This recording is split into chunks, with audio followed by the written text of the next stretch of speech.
Ulug'lardan qaysi mazhabdasiz deb so'rasalar, otamni mazhabidaman debdilar. Men Imomi Azam Hanafiy mazhabidaman desalar bo'ladi.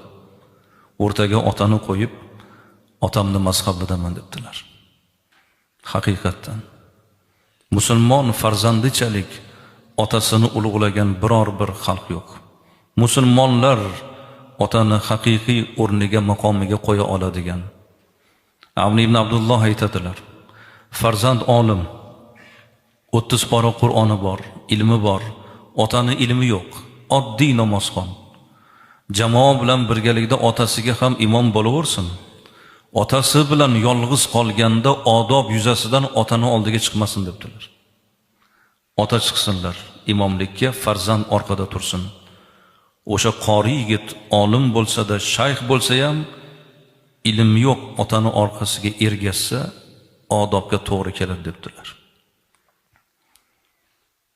30 pora Qur'oni bilan otani oldiga chiqolmagandan keyin ota oddiy odam bo'ladi. Ba'zi bir yigitlar aytadi-yu, ota-onam oddiy odamlar. O'zim o'qib, intilib, harakat qilib, qoqilib, surilib shu darajaga erishdim deb. Mana shu gap to'g'rilaylar yigitlar. Ota-onam oddiy degan so'zni o'rniga ota-onam ulug' insonlar deb aytinglar.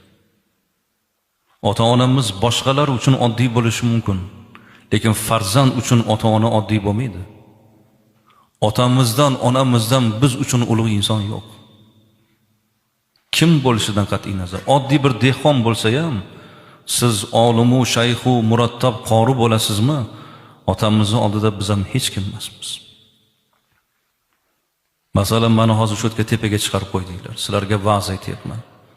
Bir katta masjidni imomiman. Hammanglar menga qarab turibsizlar, suhbatimni eshityapsizlar. Sizlarning oldinglarda hurmatim bo'lishi mumkin.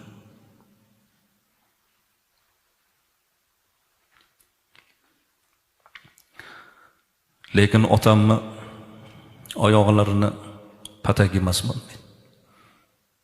Farzand shunday deb bilish kerak. Ota oyog'ini patagiga ham to'g'ri kelmaydi farzand.